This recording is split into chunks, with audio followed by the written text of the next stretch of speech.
napatal ako ng tiyan, parang sa sobrang sakit. So, gumugulong lang ako. September yun. 2024.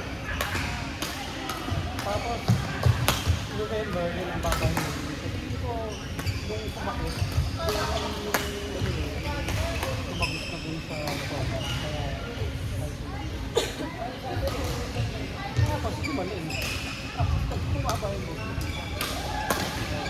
ang dami kong gabot ko. Kasi hindi lang, talagang kapakalit. So, talagang yung ang dami lang ako, nagpa-ayos yung isip ako kasi na tapos na full abdominal scan. Sabi mo naman. Ano nakikita pala sa ultrasound yun?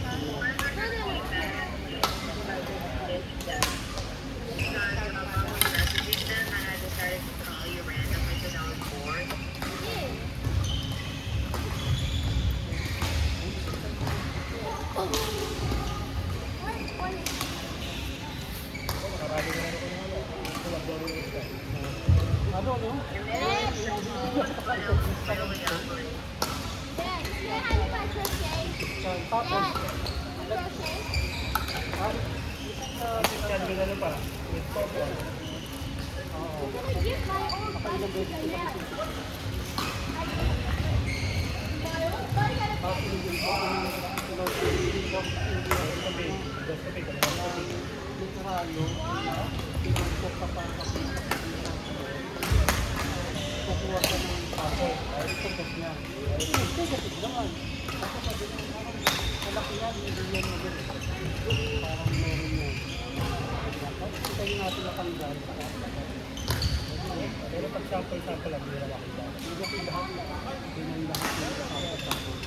Pero sabi niya kasi, ang tumor pala, yung lahat,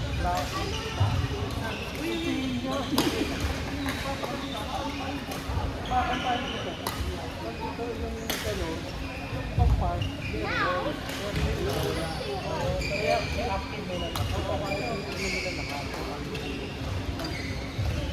Hindi ka basta poke ka lang ako. Ito po yan.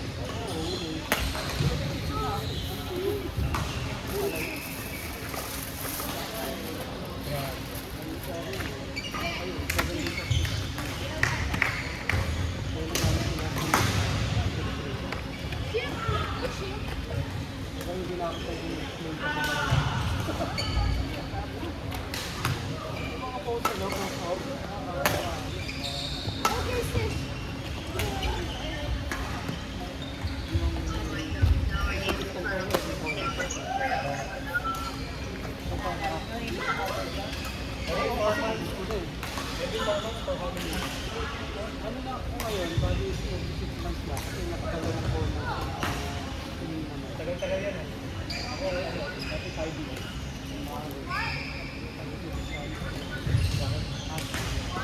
Every 6 months. Ayun nga, parang 1 year. Mas nung naka 5 years ako, sabi ng doktor, sabi ka lang, every 5 years ulit. Oo nga, ganyan.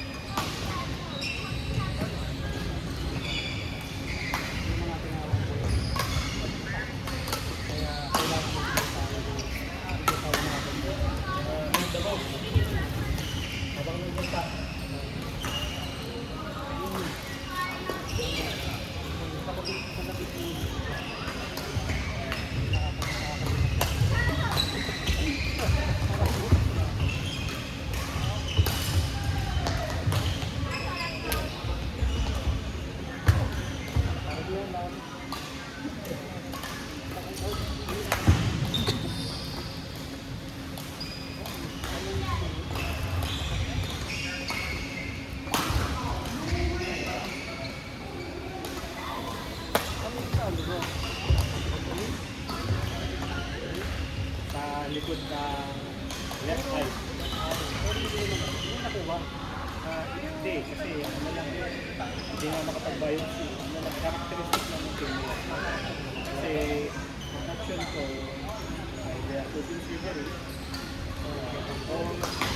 radio surgery. Radio surgery, sabi ko ano, ayaw mo, hirap na hirap ako. Sabi ako, radio surgery, obviously,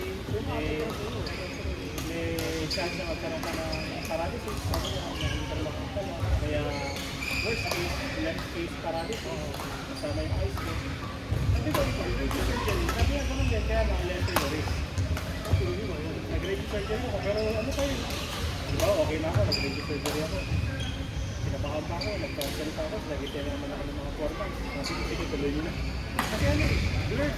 Yung kalimutan na takot. Ang nangyari pala, yung tumor, nakadikit na sa left eyelid ko. Nakadikit na kaya parang na siya may plastic. Ito, hirap matulaw na. Ano lang, nag-steroids din ako dati. Tapos yung radio surgery, lumiit na konti, bumitaw lang. Bumitaw din sa loob. Pero nandun pa rin. Every year, nandun pa rin, sabi ng doktor. Sabi yan, based sa size niya, based sa characteristics niya, most likely benign. So sabi yan, but it will be there forever. So we will not remove it anymore. Maganda lang. Pero doon lang, placement lang. Palikod mismo ng hospital. Sabi yan, hindi ko pwede. Ibang pinasanak ka na. Saka mo, yung neurosurgeon ko, meron akong neurosurgeon, meron akong neurologist. Ang nakaalam yung neurologist.